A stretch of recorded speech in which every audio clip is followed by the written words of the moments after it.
Hello, everybody, and welcome to Les Roches Global Hospitality Education.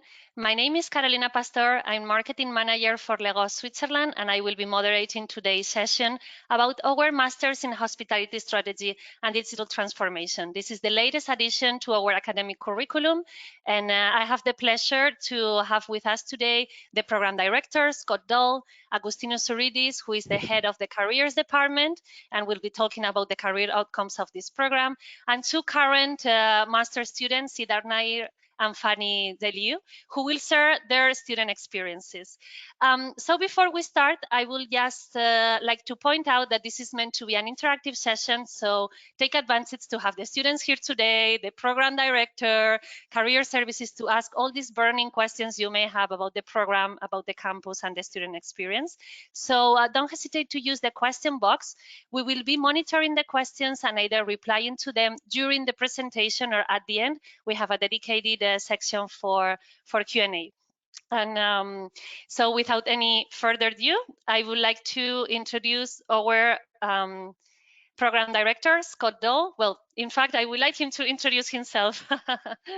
Thank you, Carolina. My name is Scott Dahl, as Carolina mentioned. I'm very proud to be the Program Director of the Masters in Hospitality Strategy and Digital Transformation. I'm also a Professor of Revenue Management and Digital Marketing at Les Roches. But perhaps most importantly, or more importantly, before moving to Switzerland only about 5 years ago to teach, I had a 35-year career in the hospitality industry, running revenue management for a number of pretty large portfolios. And so now I'm super happy to be doing what I'm doing. It's very exciting. Thank you. Thank you, Scott. Trying to pass the next slide. Yes, Avgoustinos, thank you for joining us today as well. You want to say a few words about yourself. You are also one of our MBA alumni, so you have a large experience with Les Roches already. Absolutely. Thank you very much, Carolina. And good afternoon, everyone, according to the Swiss time zone. So it's a pleasure to be with you today. I'm the head of career services, and I'm also a Les Roches graduate. I graduated in 2014 with an MBA. And I have 25 years of professional experience across the governmental agencies, private businesses, organizations, and it's a real honor to be at this position and give you insights regarding your career journeys. Thank you. Thank you, Avgoustinos. And ladies first, Fanny, the floor is yours. Thank you, Carolina. My name is Fanny. I'm from Greece. I'm 24 years old right now, and I actually did my bachelor's degree here before, and I tried both campuses of Spain and Switzerland. After working after my graduation in London for 2 years, I decided to come back to Les Roches and continue with my master's degree. And I chose this program because my background is very operational, so I was looking to go into more administrative jobs and more into sales and revenue, to be exact. Thank you, Carolina. Thank you, Fanny. And last but not least, Siddharth. Thank you, Carolina. Hi, I'm Siddharth. I'm from India. I did my undergrad in Institute of Hotel Management, Aurangabad, and I worked for 3 years, a year in Dubai, 2 years in Chennai, in the Taj Hotels group, and I have reached here to do my master's. Thank you, Siddharth. So, well, before jumping into the presentation and the part that Scott will start off, we will also like to know about our audience there. So we would love to see your faces, to talk to you, but the virtual world has certain limitations, but we have prepared a short poll to get to know you better, which I'm gonna be sharing now with you. So, are you a student, a young hospitality professional, an experienced hospitality professional, or you work in another field, but you're hospitality curious? Let us know. You will have now 2-3 seconds to reply to you, and I will share the results straight away. So this way, we can get to know who's behind those screens a little bit better before starting off with the actual presentation. Okay, I see 85 of you are voting. Great. Okay, thank you very much for all your responses and closing the poll. Also, we have a great mix. So 27% work in another field, 27% are students, 18% young hospitality professionals, and 27% unexperienced hospitality professional. So a very varied audience following today this session. Thank you very much. Okay, Scott, all yours. Wow. Okay, first of all, super diverse audience. That's pretty cool. Why don't you jump to the next slide for me, if you don't mind?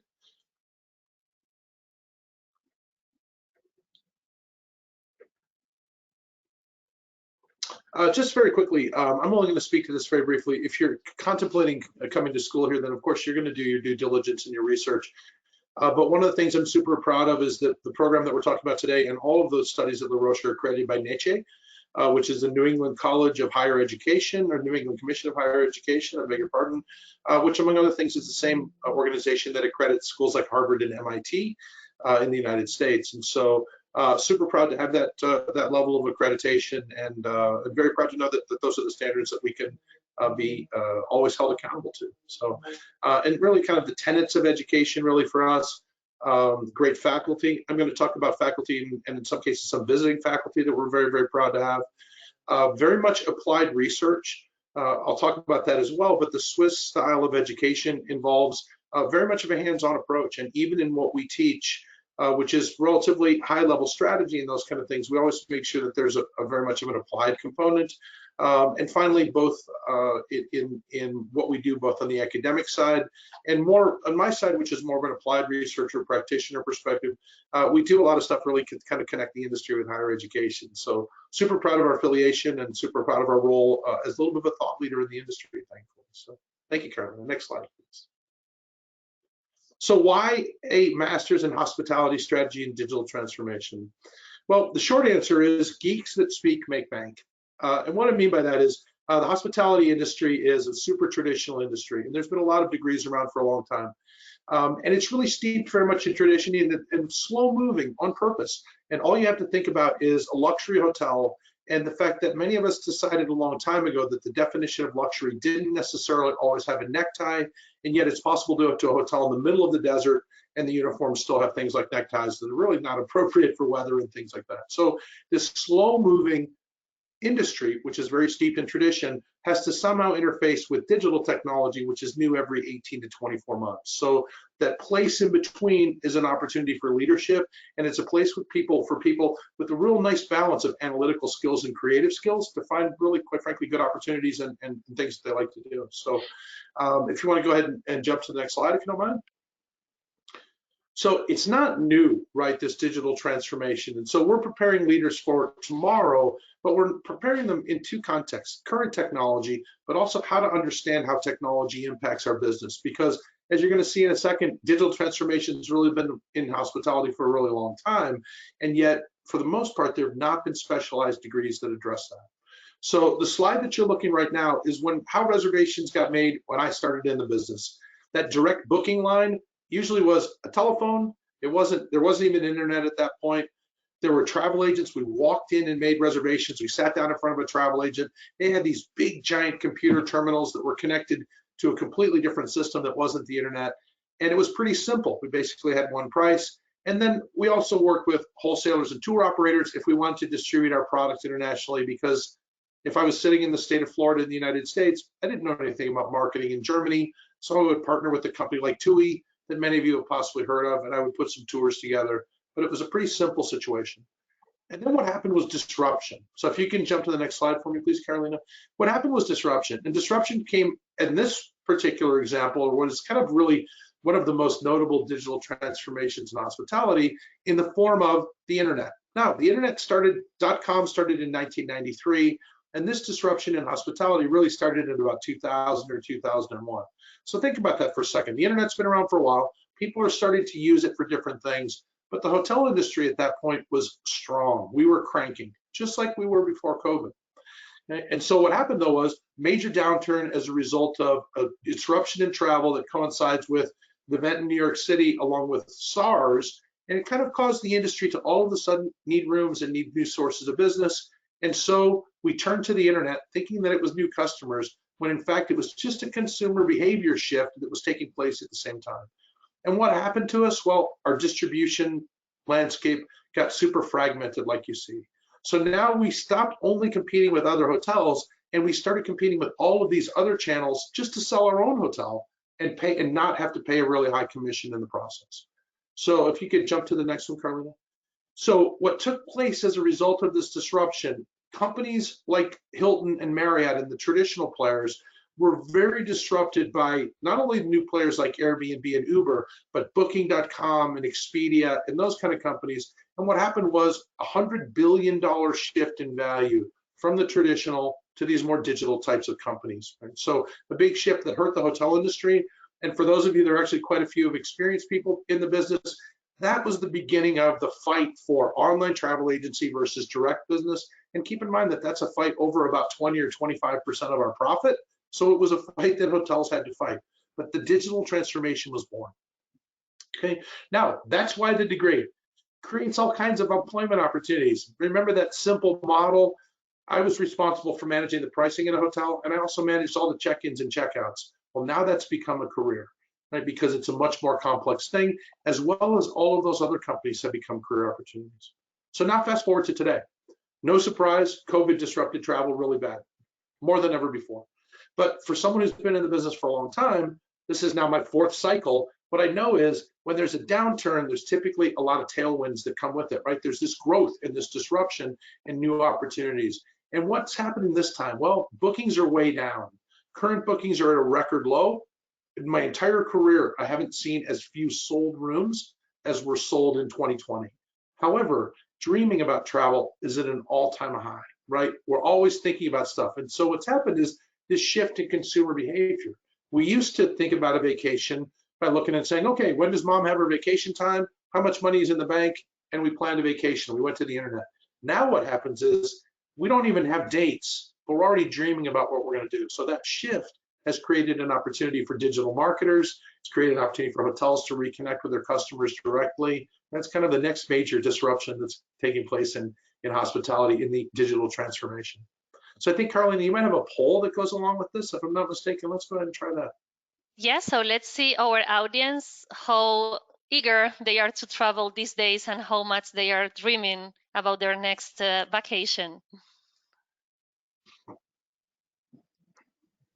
So as a travel consumer, your travel profile today is just like you did pre-COVID, as much as restrictions allow, little or no travel and you don't really care, or little or no travel, but you dream about traveling more than ever. So again, we will give you a couple more seconds to vote and we'll see what your impressions are.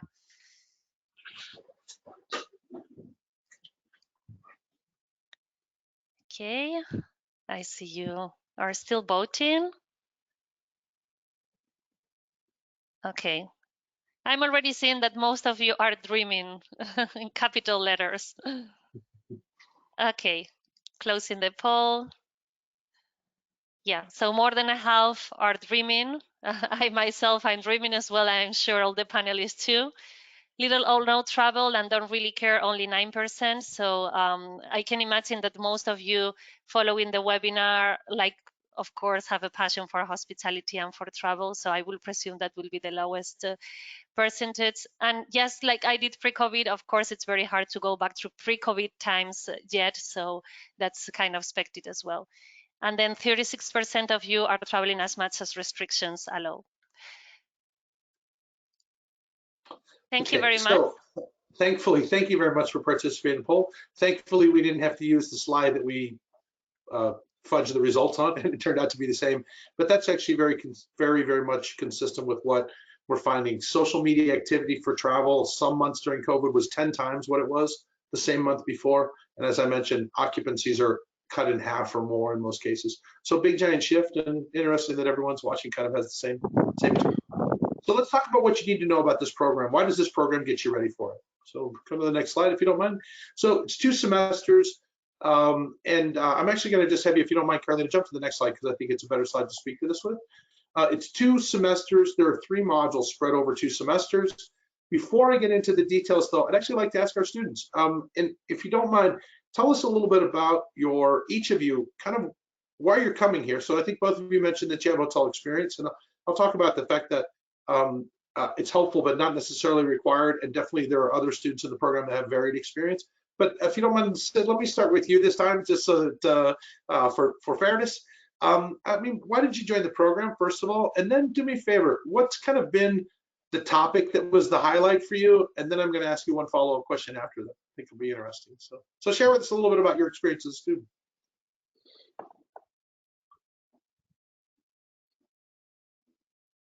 Yes, please, Sid. Okay. I was not sure who goes first. Yeah. Okay. Like you said, geeks make the bank. I am a geek, to be honest, and I have worked for 3 years in hospitality, and I wanted something to change in it. This was a perfect change. Like Mr. Dahl said, that there has been digital innovation that's been happening in hospitality forever. I think this program spoke to me more than any other program did. And as a matter of fact, the one which spoke to me most was the Advanced Digital Marketing Strategies and Tactics, which was taught by Mr. Mark Starkov. It was one of the best courses overall. They gave us insights and access to a lot of other things. Even the final assignment that we did for the module was very extensive. Even the first part of the module where we did a website analysis and just give a basic SEO, SEM thing, which was very interesting. Cool. Now, let me ask you a question.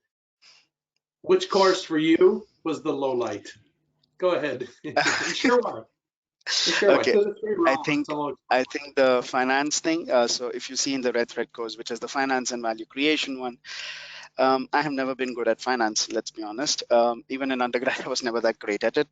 Somehow I made my way through it, but it does kind of open you up to other possibilities as well.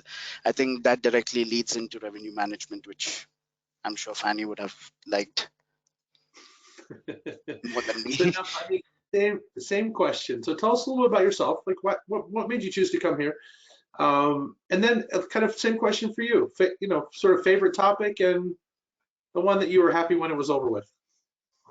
Okay, so basically, in the past, I worked in 4 seasons in F&B, and then I did my housekeeping management program at the Ritz in London. So as you can see, both positions very, very operational.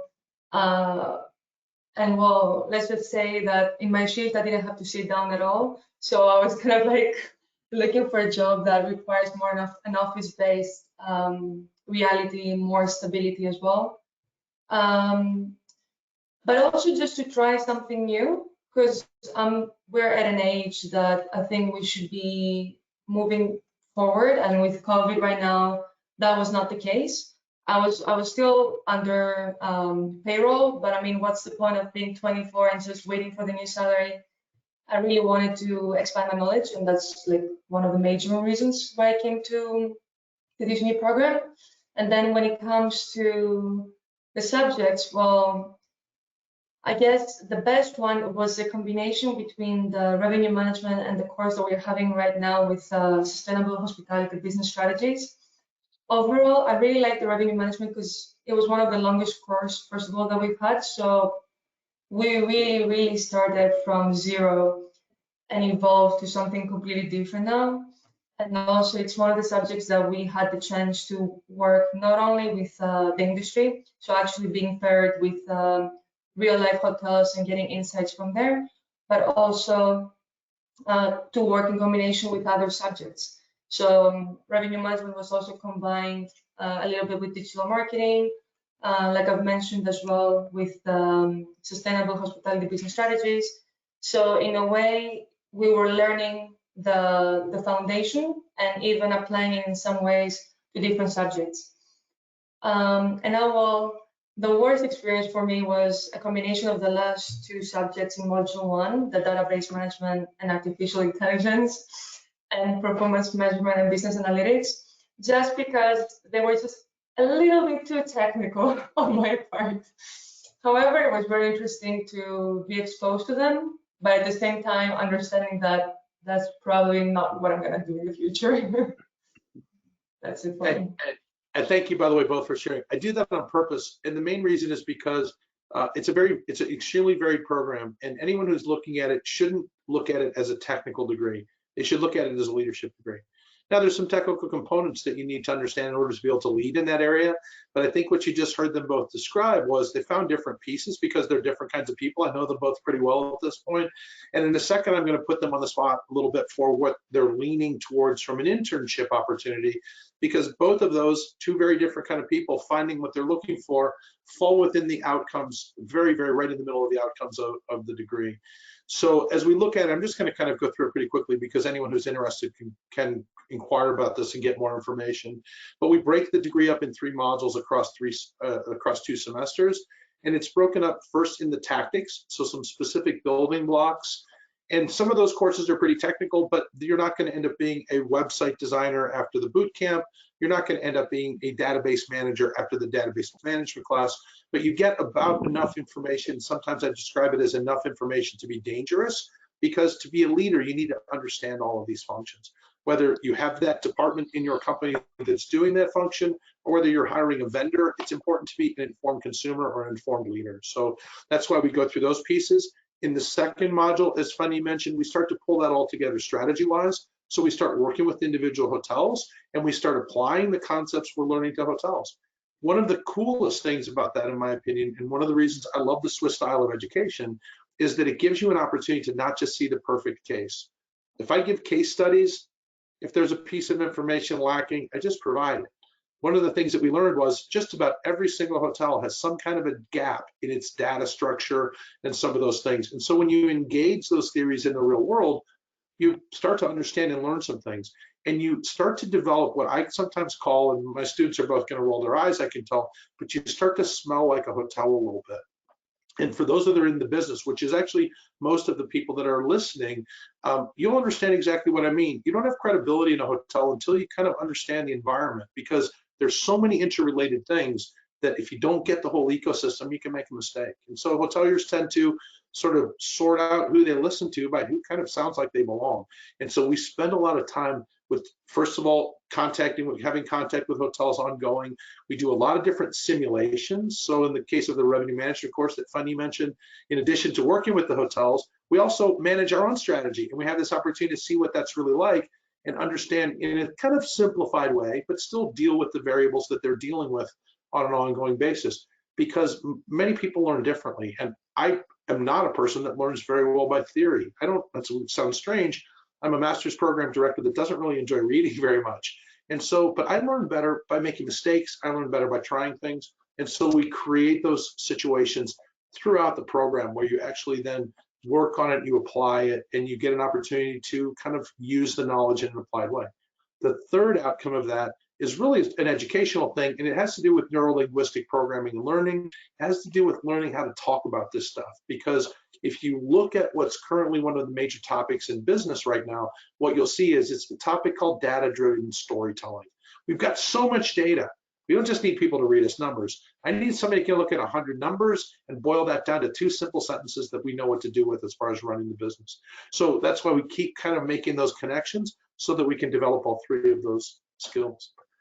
And then after the 3 semesters, everything culminates in either an internship or a capstone project. So I'll talk about the capstones very quickly. There's 16-week projects that we source that students work on in small groups. This semester, we have 3 pretty cool ones that are available for students if they choose to take them. One of them is refining a revenue management offering for an existing revenue management software provider, and developing some customer service needs and everything so that they can expand in the United States.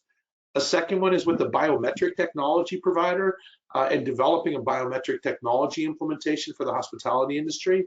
And that kind of is starting to look like that will involve facial recognition and customer sentiment. So kind of a pretty cool cutting edge kind of an application that applies AI in order to be able to understand that data and those kind of things. And the third one is a digital marketing application for a brand new no-code virtual reality platform that basically allows anyone, we're trying to put it into the hotel industry, but allows anyone to create a pretty simple VR type of application without investing the tens of thousands of dollars in the really complex photography and programming that it takes to put that together, which was really out of the reach of most hotels, the most valuable ones. So those are the capstone projects that we have, and students can choose those, or they can choose an internship. And we're finding those internships actually quite easy to source. And so I was wondering, I want to throw it back to you guys if you don't mind, and then I think we're going to slide ahead to more discussion about careers. But what is this from an outcome perspective? Where are you kind of leaning at this point? Well, let me ask you this time first, Fanny. So where do you think this ends up for you? Well, when I first started the program, I remember I was completely lost because there were so many different things, so many new things that I've never heard before. And I was like, okay, like which one is the one for me? I don't know yet, like this is too much or whatever. But it turns out that just after 3-4 months, everything was so much more clear. And I just had to be a little bit more patient. And now I think the departments I want to focus on was is sales and marketing and revenue management. Ideally, I want to be exposed in both because I do think that they work very well combined. So I'm gonna focus right now into finding an internship in a tech company. I want to not leave the hotel world, but to experience the other side. So work for a tech company that is directly working with hotels, so still be in the industry in some way. And yes, specifically in mostly revenue management solutions. Yeah, and I think, without sort of making a decision for you and stealing your thunder, if I was a betting person, I would say you probably will end up with a company that presented to us on the very first week of class when we first got together. So kind of an interesting. Nothing is certain, that's why I'm not saying it out loud. Kind of cool, right? How it all sort of comes back together. And I should be very clear, applying that geeks that speak really in the way of understanding and being able to interpret all of those different services for hotels and helping hotels how they understand how they can improve with it. So using your communication skills and everything and the stuff you've learned. So and I think personally really cool fit for you as we think of what the responsibilities are. And I remember one thing you've told me before, because I'm a very social person. So basically I have the selling part, but I'm missing a little bit of the technical part. So finding something that combines customer service, but let's say selling a revenue management software combines basically both of the things. So if I already have the one and I can get the other one a little bit higher, then I've got the package, let's say. Exactly. Yeah, exactly. So, and definitely what's cool about this, and we'll talk with Sid in a second, these are not really, these are positions I was just speaking to someone a little while ago. These are positions that are not typical internships. These are not 3-ring binder and clipboard internships. These are doing an actual role that in many cases won't be surprising to me if they basically end up, the internship ends and your full employment kind of continues on if that works for, if it works for you. So, but anyway, but congratulations, because I think you're finding an outcome that really kind of, I think, aligns with what you had hoped to find. So, and Sid, let me ask you the same question. So kind of, you're a little bit different, right, in terms of that sense, but sort of where are you leaning? So to be honest, I started off like Fanny. I was confused, mostly because the modules were very different and you don't know what to expect at the end of this course. I think somewhere between, we had a couple of visiting professors, and we had a couple of company CEOs who came and presented to us on the first week itself. I think those gave us insights enough that we started to form an opinion of our own. And like I said to Mr. Dahl a couple of weeks back, I think I would get into one of those revenue management companies that deal with digital as a main source, that would as third-party vendors, as they deal with the management revenue stuff of everything. But I would also, the second option is I would like to get into something with marketing, but not standard marketing, something with really digital and something that baselines from the decoding bootcamp that we did. Cool. Okay. Yeah. So, and those are the kind of opportunities that we're talking about as well. They align directly with that. So, so those are basically, I think those are two of the most really kind of common outcomes that we would expect with the areas, because the experience within them is pretty universal. So in Fanny's case, if she went into that environment and said, oh, I'm more interested in really being a hotel revenue manager or working in the commercial functions of a hotel, that experience is going to be super relevant. It's not wasted time. And the same thing for you, Sid. If you are managing revenue in a third-party environment and you decide you want to go to work for one of the brands, and it's one of the nice things about hospitality is that if you decide you want to be a pediatrician and you spend all that time becoming a pediatrician, and then you decide you don't like children, you actually have to go back a ways before you can move forward. Where for us, you can kind of just continue to plot a path. So it's kind of a cool thing with hotels. The last thing I'm going to mention before we talk a little bit about specifically have Avgoustinos really tell us a lot about the support that we provide students is really the visiting faculty that we're able to attract, which is really exciting. Sid, you mentioned Max Starkov. Max is a thought leader in hospitality. He's a really good teacher, first of all, but he's a thought leader in hospitality, and very recently sold the company that he founded. He and I have known each other for 20 years when I was his client, when I was running hotels. And he recently sold that company to Sendine, which is the largest digital marketing company and support company in all of hospitality. And we're super, super lucky that he just sort of teaches for us and enjoys teaching. You're getting ready to start with. You haven't had him yet, but you'll also be learning from Frederic Toiteau. Frederic was most recently VP of Learning and Development for Accor, and he is currently chairman of the HSMAI Revenue Optimization Board, which is a major trade association that many of you are probably familiar with. And he teaches leadership and manpower planning and that sort of thing. And then finally, I think both of you mentioned the AI course, but one of you as a positive and one of you as a, we couldn't wait for it to end. But we're super fortunate to have also as a visiting professor, Mauricio Cayón. Mauricio teaches at the University of Applied Sciences in Freiburg, the University of Applied Sciences for us in Switzerland.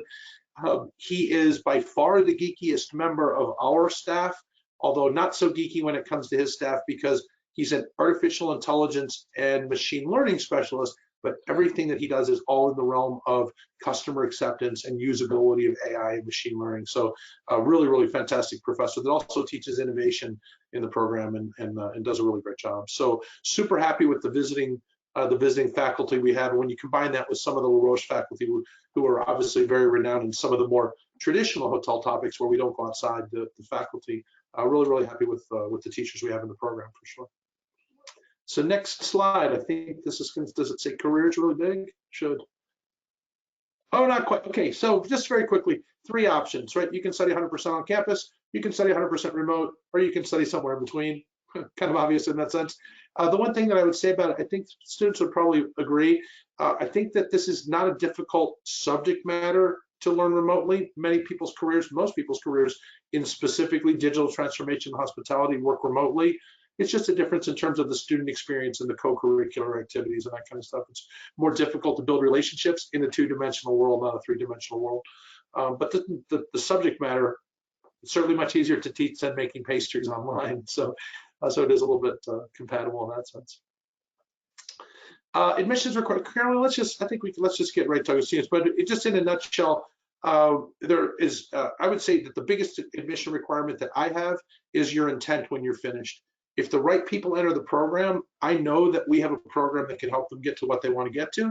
So as long as what you want when you get done aligns with what we can deliver, then I would say you're a good candidate for the program, and you can see the criteria if you're more interested.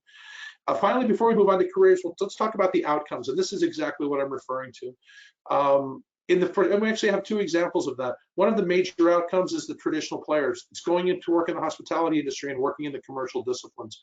If you think about hotels, if you take away the housekeeping department and you take away the kitchen and you look at the building from the outside, about 50% of the people in the building are responsible for taking care of the customers, and about 50% of the people are responsible for getting the customers in the first place.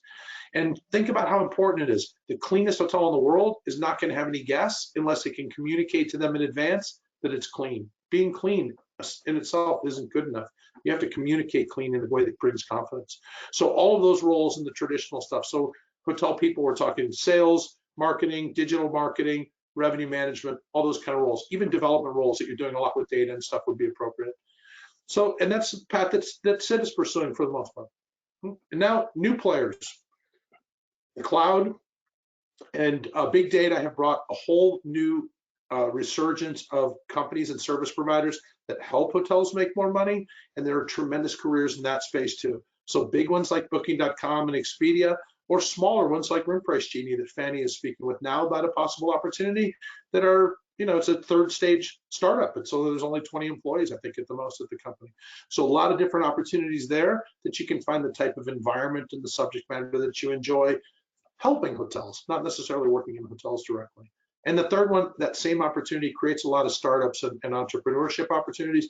I mentioned those capstone projects that we're working on. Those are exactly the type of startups that are happening rapidly in hospitality, because there's just so much going on in the environment, and there's so much cool technology, but that traditional thing that I mentioned about the environment just makes it hard to just bring technology in and fix stuff. We're pretty apprehensive about stuff in hospitality. So understanding how to make that stuff work is what I would say the third outcome to look at. So with all that stuff now, and I get a chance to take a breath, and we get to bring Avgoustinos out. But Avgoustinos, tell us a little about how the support network that you guys have that we work with, or in parallel to what we're doing education-wise to help people with their futures. With pleasure, Scott. With pleasure, and thank you very much for all your inputs, because they are invaluable, and also they connect perfectly to the reality that we need to handle as career services. So from our side, we work hand by hand with the faculty. We keep very close contact, so that we make sure that whatever you learn in the classroom, you can apply it later on at the real business world. So Scott made an excellent historical overview, so that you understand better why such a program will be extremely important for your future growth. I will add just one more element that we need to consider, which is the following. Just 10 years ago, we experienced the global economic and financial crisis, which destabilized the job offer and job demand analogy. After a few years, the overall labor and employment found its new balance by having experienced a big growth in the technologies. But now, because of the pandemic, which has also created a lot of discomfort, because of the pandemic, the technologies really take off. So whoever adds now this technical knowledge and also academic knowledge, and he's in position to understand the new digital reality, he will be much more ahead of the game when it will come to leadership positions in the future. And as Scott mentioned very correctly, and as Sid and Fanny also mentioned that perhaps the technical side was not that easy. It's important to have an overall understanding. As a leader, you do not really need to be an expert in every mechanism which is down there. The most important is to understand what is happening and be in position to drill and then generate the right information to move things forward. So as career services, we are a team of 4 officers, and we also have one person responsible for the industry relations.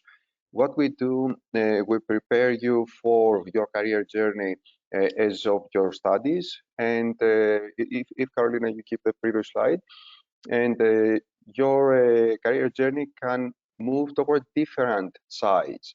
So the career paths that someone can open are such as the ones that you can see there, or of course anything else which you have in mind. But for this reason, we need to touch base on a personalized level, make sure that we understand what is your goal, put in the microscope your skills, your qualities, your competencies, and see even what is missing so that you move things forward.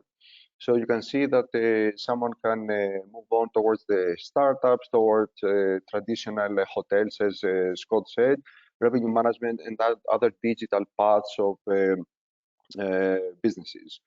So overall, the collaborations that we have are very, very strong. Our networks are global because Les Roches is here since 1954. So the name and the performance of the school have been acknowledged since several decades. And now it is the moment that we just move forward with many, many more strong networks, and which we keep opening, especially on the digital side of things.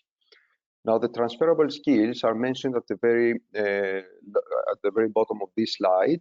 This is also very, very important because many of you have already worked somewhere else, or you carry different skill sets, different experiences. So everything is translated in a certain manner when it comes to the professional reality. And these are important elements that we need to consider. And I can say that I'm also very pleased that there is a very diverse audience today with us, because this is also an asset for a classroom. Having many different nationalities, different backgrounds, different views, this is what makes the program more enriching, and this is what causes, let's say, the the healthy challenge between people to teach each other, to develop each other together. We can move on to the next slide, Carolina. Thank you. Now, here you can see some of the names, brand names that we cooperate with. Of course, we have thousands of contacts globally, but these are some striking names.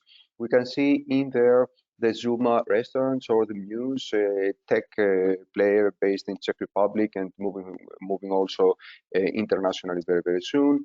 Moncler is a top luxury brand, and also other type of operations who are very, very well known. Everland, for example, they are in Belgium, they are hotel owners, managers, developers, and they work in a very, very speedy rhythm, and many other players of this type who need not only the operational skills, this is very, very important, but also the technical knowledge and the technological understanding so that someone can enter the teams, speak soon the same language, and then take off with the team and move forward.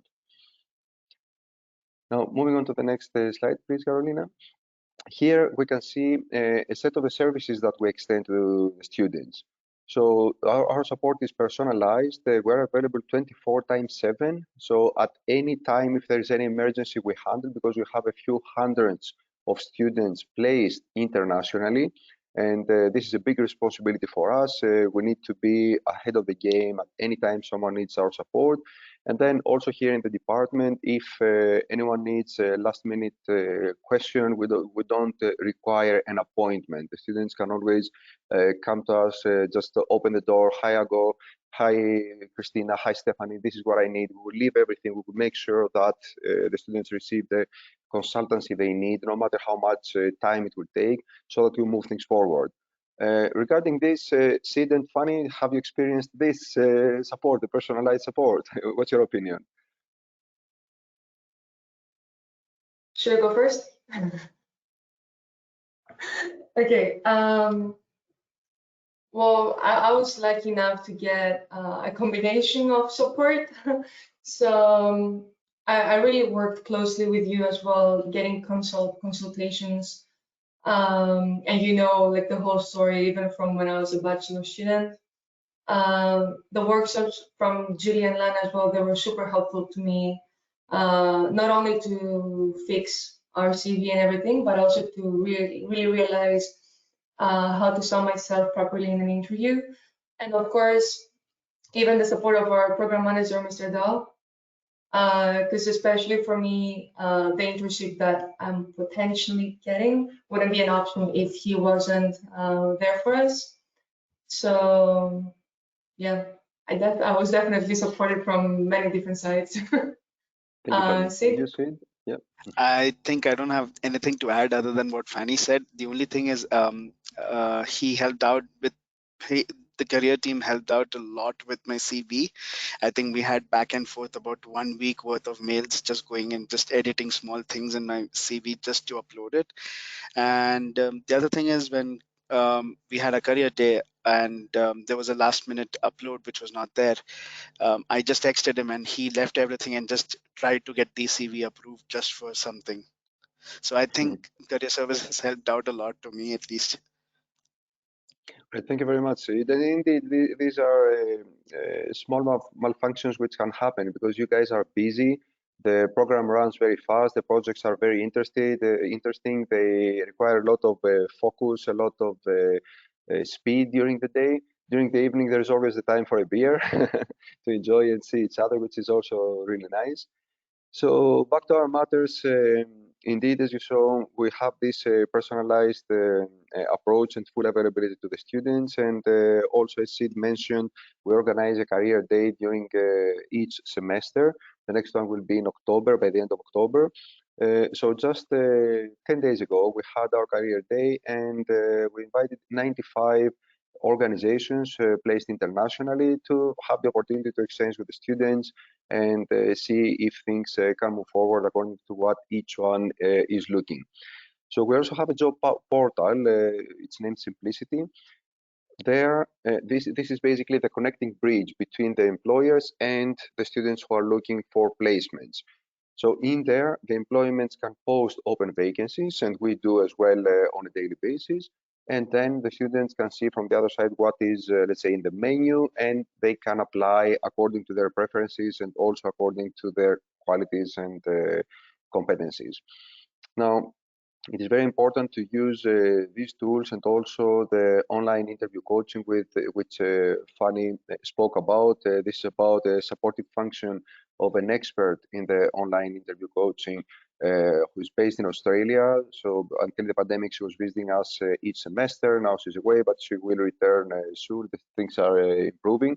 And this is also an added value to your career side of things here at Les Roches. And we also have a careers instructor who keeps developing academic content so that you can see also academic-wise how the careers should be defined. Now, as a continuation of our services, there is the alumni portal, the alumni network as well. There is a specialized department which will keep supporting you for life. So when someone enters to the last semester of his educational journey, he also has the alumni network's support. This is very critical because during the last semester before graduating, we have the support from the career services overlapping for one semester with the alumni department, and this overlapping continues for one more semester after graduation. So we're talking about a double support for one continuous year. Which the students really enjoy because it supports them even more. Now, regarding your placements, Scott mentioned the internships, which are a part of the curriculum as a third, let's say, semester. On the other hand, it is not necessarily about an internship. So if someone lands a management training program of 12 months, of 18 months, or a full-time job, from our side, the first 6 months of this employment can be considered so that you receive your degrees, and after this, you can continue with your contract without any barrier. So there's no limitation on the internship, but it is mainly about the real professional development and advancement during your studies and further your studies. There is also a mentoring program. This is organized by the alumni department, and it consists of a network of mentors who interact closely with students, and they provide to the students the last minute information by the industry. So this is an extra value, an additional value for someone who joins this program. However, all these tools that I have mentioned need to be considered in a serious way by students, and you guys really need to take advantage of everything that we offer, because the palette is so rich and the options that we give for career support are so many that it's easy for someone to focus on one or two and then underestimate another couple of them. But we're here to support you and constantly by your side so that you make sure that you take the best advantage of your studies, also career-wise. So this is, yeah, Carolina, we can move on to the next slide, please. Yeah. If I could just add to that before you move on, I think what you're hearing, what everyone is having an opportunity to hear, is very consistent with what Les Roche's reputation is in the outside world. Les Roches is a top hospitality school in the world. And what makes us the top hospitality school, what is our strongest category within all the categories they measure, is employer reputation. And that's because we take very seriously the fact that you didn't just come here to learn a bunch of stuff, you came here to improve yourself, right? And if we don't put you in a position to be able to apply what you learn, both in terms of creating those skills in a way that are real and applicable, and then use every single effort that we have on all of our part, whether it's career services, whether it's program director, whether it's the alumni association, all of those things working together really to kind of help you fulfill the outcome of the reason that you came here is what I'm most proud of. If we just send you away super smart but unemployable, we're not doing you any favors, right? Okay. So if we can, first of all, give you the skills for those opportunities that you're looking for and listen to you and give you the skills for the opportunities you want, but then at the same time, create the ability for you to get yourself in front of the people that have those jobs, that seems like the whole package. And that's what I'm most proud of Avgoustinos when I think of our effort in general. I think when you think of all of those different pillars that align to helping students achieve their outcomes, then the education is part of that. But everything else we do is a really, really important part of it too. So thank you. Absolutely. And it really kind of illustrates it pretty well, I think. So I just want to point that out. Absolutely. Thank you very much, Scott. For us as career services, the most important is to really develop a deep relationship with the students and a transparent, open, and honest relationship, because this is very important during your career, during your educational journey. The scope and the direction of your career preferences might change, and this is normal.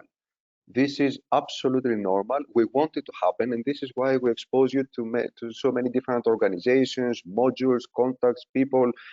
So the most important is just to let us know that, look, I was going for cruise lines, but finally I identified my passion there. So we change direction, we shift direction. There's no problem for us. We will never say that, hey, you know what, I put so much effort to bring you in contact with that company or to move things forward, and now you change the given. No, it's very normal. It's very, very normal. The most important is to keep us informed so that we see together what's the best way to change direction and move towards the next goal until you graduate, when you should have a really good understanding of your preferences and of your next step. So thank you very much. I'm here also to reply to any relevant questions. The industry is very adaptable in that way. If you're in retail and you're in sporting goods retail, it's a change of career to go into cosmetics. For us, it's not uncommon. As a matter of fact, we had several people speak to us that were involved in careers very much in the digital part of the business that all happened to start in the kitchen. We had a very strange week of people whose careers began in the kitchen that were talking to us that were now running major operations in companies that the only food they came in contact with was lunch. So, so very, very different, very different outcomes. And our business is really kind of, I think I would say, forgiving or flexible, depending upon the way you look at it. It's cool business in that way. Really great question, which I think we should definitely address, and that is, digital transformation is a hot topic in the hospitality industry, but it evolves so quickly. This person's wondering how we can, if what we learn will stay valid. And what I would say is yes, and for two reasons. First of all, we connect very closely to the industry. So some of those examples of capstone projects I mentioned, those are products that are still coming. Those are not even in the business yet. So we're a little bit ahead as far as that goes. And it's kind of a fun opportunity to be in education, because we can kind of get involved in some of those things early, and that's why those companies come to us. For example, if you walked into a hotel and there were cameras all over the place and it said facial recognition is in use, some people might recoil, but a considerably fewer number of those will recoil when it says a hospitality school research project is going on. So it opens a lot of doors for us in that sense to stay involved. But more importantly, what we teach you is how to put all those building blocks together in a strategy, because I don't know what it's going to be. I gave the example of the online travel agencies. I personally think I know quite a bit about it. I think the next one is going to be the movement of consumer behavior onto social media and hospitality. But we may get a whole bunch of bandwidth, and pretty soon you might be able to taste things over the internet. So who knows where that's going to go next? We don't really have any idea, but it's understanding how to stay in touch with how that all is emerging. And really, quite frankly, what I think my students would attest to, all of the companies tell us, it's understanding the business well enough to know what problem you can solve with that technology. Because cool technology, it's pretty useless if you're running around looking for a place for it.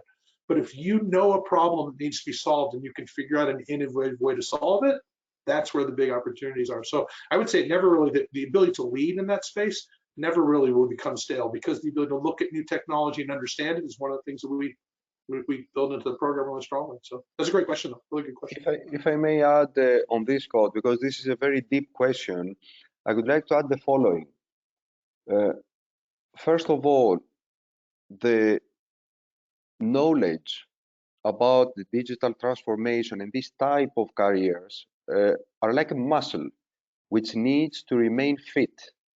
All right, so there is no magic recipe that someone will say, all right, what I will learn today until I complete my career 35 years later will be relevant, because we are living in a professional reality, into a business reality, which has never been experienced in the past. So the whole humanity is learning. By being at this stage ahead of the game, as Scott said, is the best investment that someone can do, and then continuing with additional actions such as remaining close to the trends, to the reality, with executive education perhaps, and by moving forward, he's in position to adapt and move forward according to the new reality, if it makes sense. Awesome. So a couple of other questions. One of them funny. I'm going to ask you to address this one because I think I know where the person might be coming from. How scientific or literary is the program? So I think, let me ask you this. You're not super number person. Too much numbers or enough for your future? So I would say that it's just like we saw before in the modules, the subjects, it's a very nice balance. You have subjects that are very theoretical, like customer experience, and then there's subjects like the data analytics that is literally like different softwares and programs. But I don't think either goes too crazy on either side. And like homework, like in a master's degree, doesn't really exist. It's like, you know, you have projects that you're working on, so there's not like reading material unless you want to, like, there's always extra things that you can read that the teacher will provide for you, but there's not like a required thing. So for the literary part, I would say like the theoretical subjects, of course, they require academic reports, so you have to do research and everything, but nothing that you wouldn't have done in a bachelor's degree anyway. And the scientific part, the good thing is that usually most of the times is combined with support of the professor during the classes. So yes, I believe with the professors and the help of your fellow classmates, it shouldn't be an issue to move on with the scientific part, let's say. Perfect. Yeah. Exactly. I think to answer that person's question, I think it has a pretty good balance. It's definitely intended to be. It's you know, like, it's not a poetry degree. There's definitely some data analytics and stuff that are critical, but I think there's a pretty good balance. It's definitely not a data analysis program for sure. There's just some of those components. There was a question about how much is the program challenging and changing corporate culture. I actually want to address that in a very interesting way.